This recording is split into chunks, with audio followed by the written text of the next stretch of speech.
No, this is right. Okay. So welcome to the presentation of our project, Shared Spaces Yogyakarta, and Aul and Ajing are now starting to present the analysis. Okay, first, Yogyakarta is locating in Java Island. Is in Java Island. The locating is in Central Java, and then next. Next is the locating of the site in the Pachiro district. Yeah. Yes. Okay. Next item. Yeah. Okay. Thank you, Aul. And this is our site that here's like so many facilities, especially for the public facilities like school, also kindergartens, book rental, mosques, also with the banks.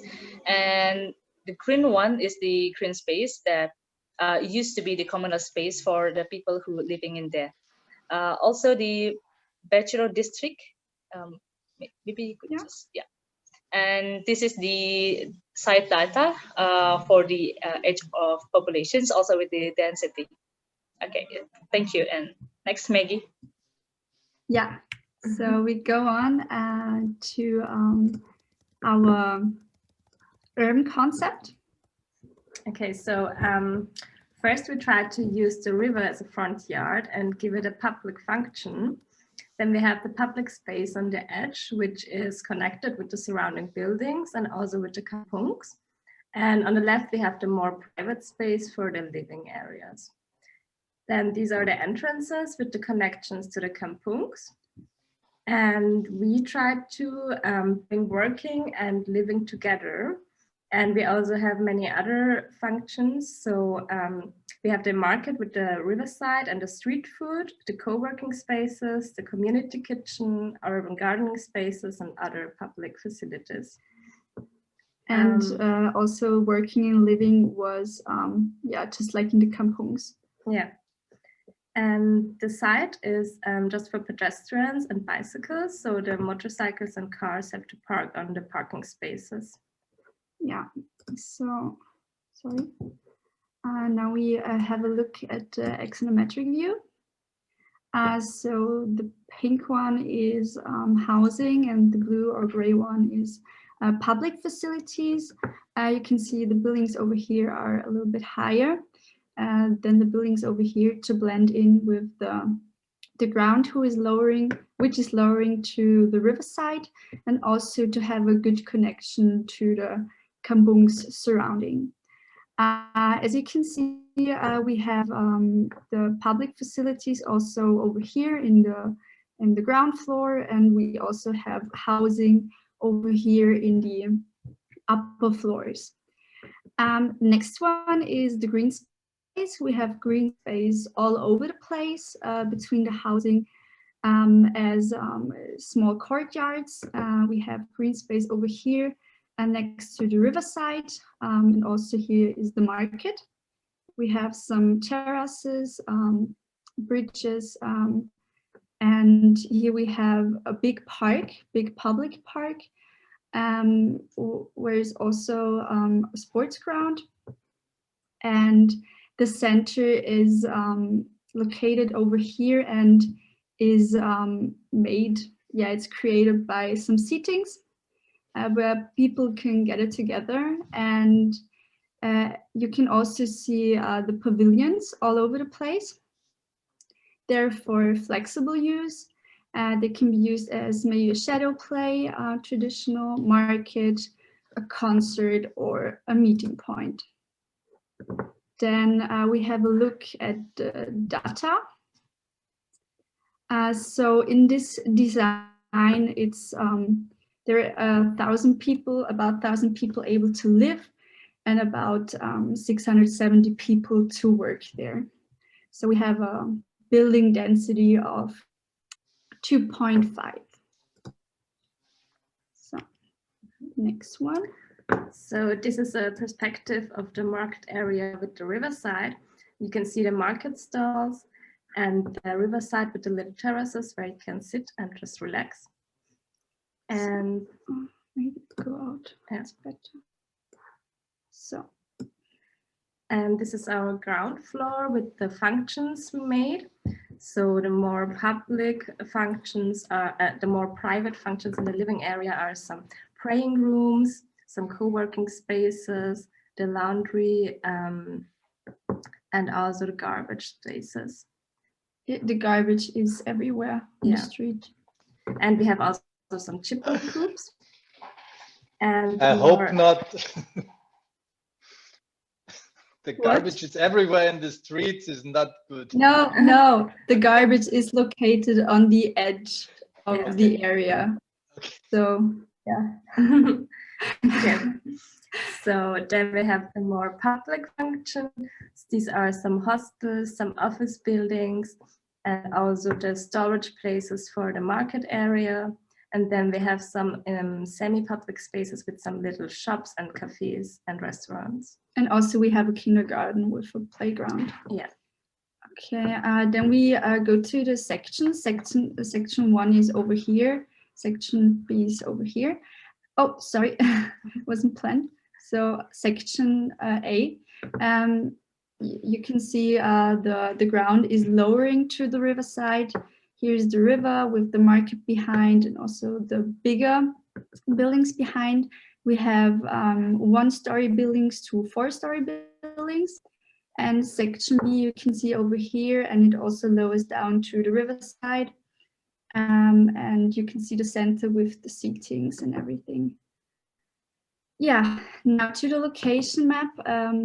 These are the roofs are out of bamboo. You can see the courtyards, which are shadowed. Then the pathway is out of cobblestone. We have this green space. It's with gravel with earth, where plants are. And we also have the pathway through the park is out of gravel, and we have these trees on our area. Yeah. So next one.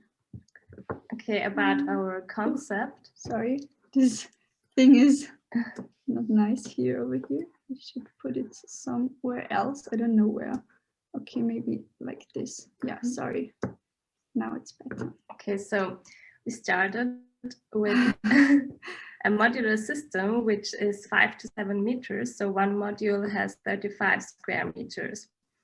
And then we shifted and some modules to create some shared spaces. And also the corridors are used for some meeting points for the inhabitants. This is the ground floor plan. So we have 5 types of floor plans. They are all oriented to the courtyard, and the access is also from the courtyard. Yeah, and also shared spaces and everything is oriented to the courtyard. Yeah. And for the first floor, you can see the height difference because we wanted to connect the separated buildings together and brought in some ramps. Yeah, over here. Yeah, and it's also shadowed the courtyard so that people can sit in the shadow. Just to show, we will later explain the flat types in detail. So now we show you we have these free spaces, which is shared space, which can be used as community kitchen, urban gardening, or also as a meeting area. So, and short look at the sections. Yeah, here are the sections. We have a room height of 330, and we will also explain why we have this height. And here elevation, you can see the courtyard and the corridors also oriented to this courtyard. And yeah, another section with the courtyard inside, and yeah, this too. So, and now we go on with the apartments. And we have a look at these perspectives, you can see the corridors, the shared space, which is now used as urban gardening, the courtyard inside, the shadow courtyard. Yeah, and you can also see here the courtyard. Okay. Yeah, and so now to the construction. We wanted to make the construction as easy as possible, because we want the people to have the possibility to build it on their own, just like in the traditional festival Gottung Royong. So the walls should be out of bricks, the ceiling should be constructed from concrete beams and concrete bricks, and the roof out of bamboo. Then we created shading system and ventilation system out of some slide elements out of wood, which prevents the room inside, prevents a cool room inside. And there is also good ventilation, a cross ventilation, because the apartments are mostly open to this size. And we also designed a multiple-use system. Sorry to go out a little bit. Yeah, so we can use the apartment in different levels. So we have 175 down here and 145 up here. Yeah. So, and we will explain this now on these types. So we made a little story to tell who could live in this apartment. So the first type is for 1 to 3 persons, and for example, Antti was living here alone. Then he was using the bed upstairs, and when his wife moved in, they will have a child and they will use the sleeping space down now. And then there's the other type for 2 to 4 persons, where, for example, children.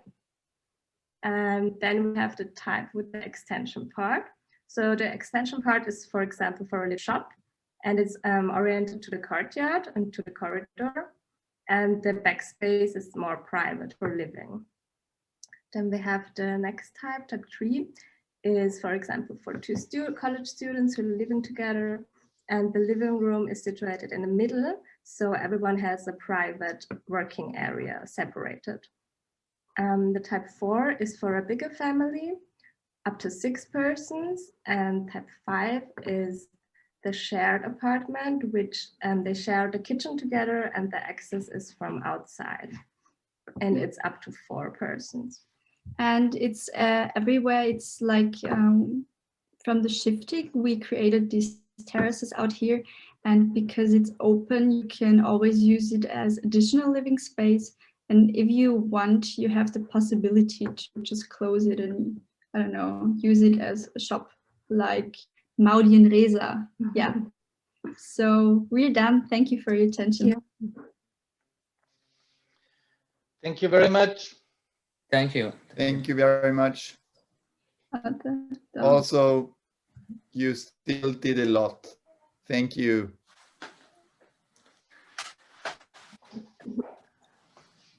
Nares, what do you think about the project? Okay, thank you for the project. It's very interesting with the share space, and the share space is in the apartment building, while each family or several family can have a space, a communal space together to do daily activity.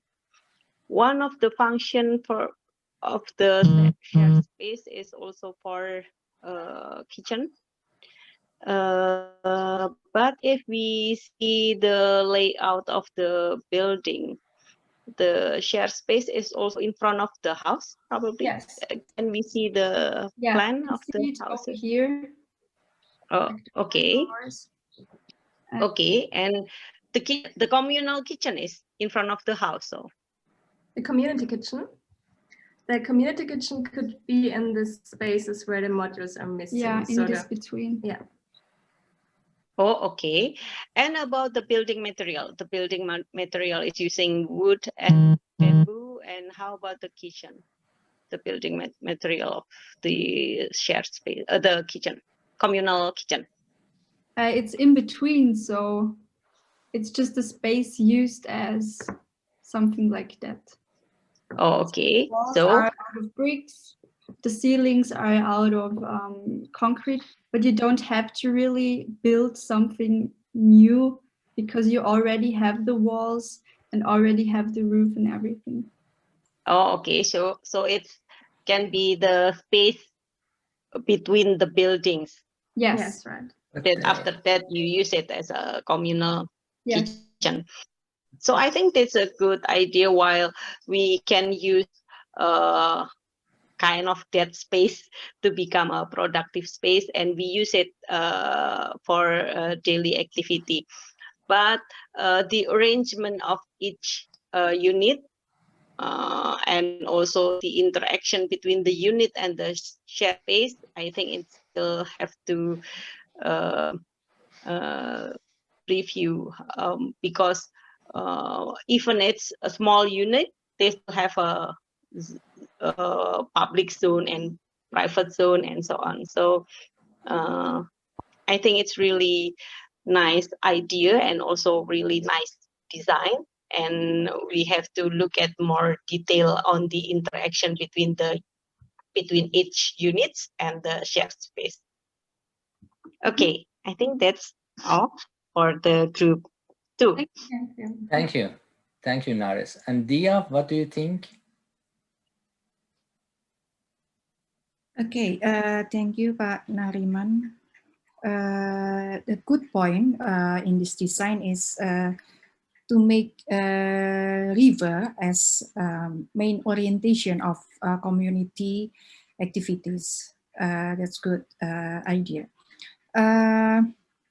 Likewise, I see the plan for the composition of the housing unit is also quite interesting. It has linkage to each other, has shared space, and also has possibility for extension space. However, for me, in the overall plan for settlement site, I think the structure or the networking of street space as an access to the housing areas circulation here is has not been easily identified for me, easily defined like that. But overall, it's good. Okay, thank you. Thank you. Thank you, Dia. And yeah, I always interested in new ideas, and I looking at this one. First, I looking at the aerial view and having new forms on this site. But when you looking at on space composition, then we find that you combining the new form into the more organic space, a variety of a space or urban form on this one. And when we're looking at the content of the activities and even the atmosphere, you successfully to take back again the culture of the kampung. So like the market, like the space, like how you use the urban kitchen garden, and also the atmosphere of the area using the vegetations like bananas and so on. So I think is the good work of combining the new ideas into the existing culture. I think congratulations. thank you, Ika Putra. Thank you.